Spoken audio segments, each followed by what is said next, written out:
예, 알겠습니다. 그리고 코로나19에 따른 경제 위기 때문에 사실 고용이 제일 문제입니다. 어디서나 가장 큰 문제는 일자리인데 지난 한 달간 신청이 된 실업수당, 실업급여에 대해서 지급된 것이 역대 최고 금액이라고요. 네, 그렇습니다. 정부가 구직 활동을 하는 실업자에게 고용보험기금으로 지급하는 수당, 구직급여라고 하는데요. 고용노동부가 오늘 발표한 동향 자료에 따르면 지난달 구직급여 지급액은 약 1조 원으로 한 달 지급액으로는 역대 최대 규모였습니다. 특히 지난달 새롭게 구직급여를 신청한 사람이 12만 9천 명인데 그만큼 실업자 규모가 늘어난 것으로 풀이가 됩니다. 전체 수급자는 65만 1천 명으로 이 또한 역대 최대 규모였습니다.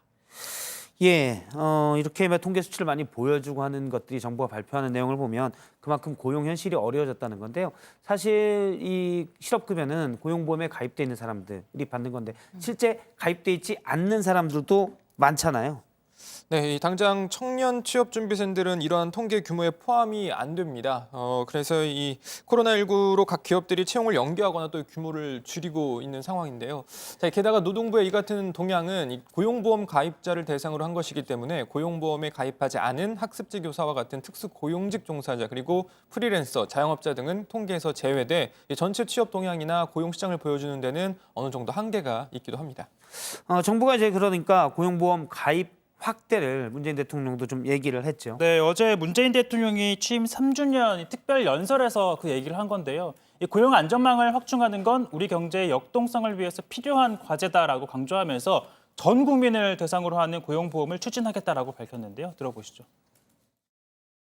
모든 취업자가 고용보험 혜택을 받는 전 국민 고용보험 시대의 기초를 놓겠습니다.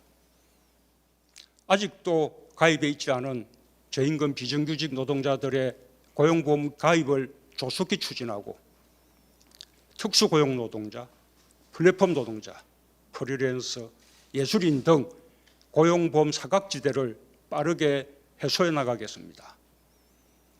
자영업자들에 대한 고용보험 적용도 사회적 합의를 통해 점진적으로 확대해 나가겠습니다.